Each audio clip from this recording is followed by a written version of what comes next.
AP art history students. I wanted to record this video to give you some pointers and to make sure you understand some of the expectations I have when you are designing and submitting your virtual 3D museum exhibits. So I think most of you have gotten this far. You've defined your space. You can be really creative with this. You can also design your space. Again, that's up to you in terms of how much creativity you want to go into it. And then adding and placing your artifacts. So this is important, and there's a certain way I want you to construct it. So I'm going to switch views. So one of the first things you need is definitely a descriptive title for your exhibition. I've given you some basic thematic approaches that you can use, but the idea is that those are pretty general and that you can make those themes a bit more specific. So I was looking at gender issues as one of the thematic approaches, and so I ended up doing this title, Mistresses to Madonnas, the visualization of women's bodies as archetypes. And basically how I started was just kind of looking at all the images that I thought related to gender issues. Then you can, refine it even more. Well, okay, I'm just going to look at women's bodies. And then, this idea of archetypes and how we communicate certain expectations via women's bodies. So I think when you start from the general and move very specific, it'll be a lot easier for you guys. If you want, you can name your gallery. I named mine. This is my mother's maiden name, Elam. So those are just some things that you can do, but definitely you need the title for your exhibition. The layout, I do want you, when you place your paintings, I do want them to look, well spaced. And I do want you to have the ID information beside the painting, just like you would see in a museum or gallery. To add text, all you have to do is go up here to add and place your artifacts, and then there's these different artifacts that you can add: images, videos, 3D objects, and text. And text is pretty simple. You just click on it, and it should bring up a menu. Maybe not.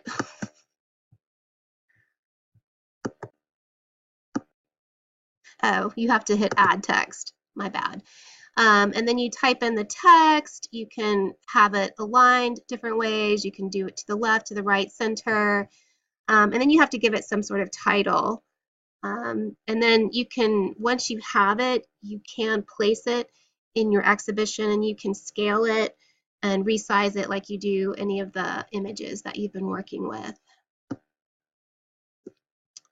Now, for images, some of you have been using the URL. So when you go to images and you go to add an image, a lot of you are using this. What I suggest doing is saving the images from the website to your desktop and creating a folder of images. So that's kind of what I've done here. So if I go to my desktop, you'll see here it is, images of women. So that way I can just pull from that. That's how I've been doing it. So I haven't been using the URL or just kind of just putting the link, because I just thought this would be easier. So that's how I've been doing it, and that's how I recommend you do it as well. But it's pretty easy. It should add the image, and then you don't even have to put dimensions. Just skip that, and it should save your picture. Okay.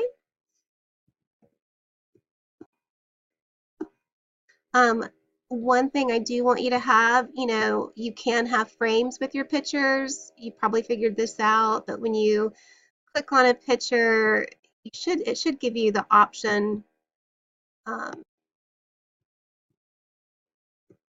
to resize it. And then when you click on the picture, I want you to have the title. I'm doing my titles differently. Like, you could have in your title the title of the painting, or the artist. I'm doing archetypes, so I'm doing like the goddess, the queen, different archetypes.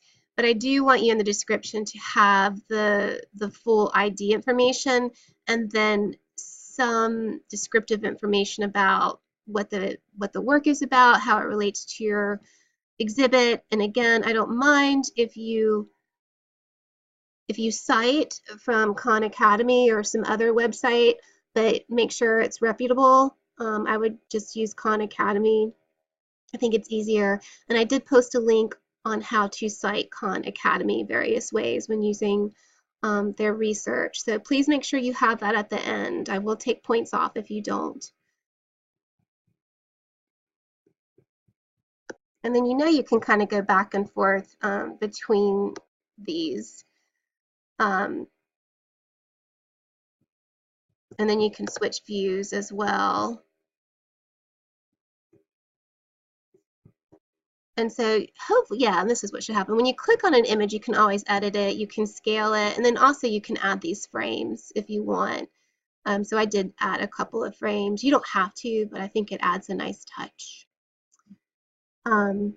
So that's my expectation. So you'll have this in addition to your curatorial statement, which you will write hopefully after you've completed your exhibition. I think it'll be a lot easier to write, about why you chose the selected works, how they relate to each other, more about the thematic approach that is being explored in this exhibition. Those are things that you could write about. And after you're done with your exhibit completely, then you can plan a guided tour. I haven't done this part yet, but when I do, I will send you guys a link to mine so you can look at it. And then after you're done, you can publish your exhibit as well. And hopefully you'll enjoy this and maybe make a few more later on. So again, if you have any questions, just email me. Remember, this project is due Friday during the exam period. We will be looking, it needs to be complete. You will not have the exam period to work on this. We're going to be doing presentations on your exhibits, looking through them, and you'll also do a peer evaluation of each other's exhibits as well. So again, I want to stress no class time. It needs to be complete and finished before you come into class and just ready to present. All right, good luck.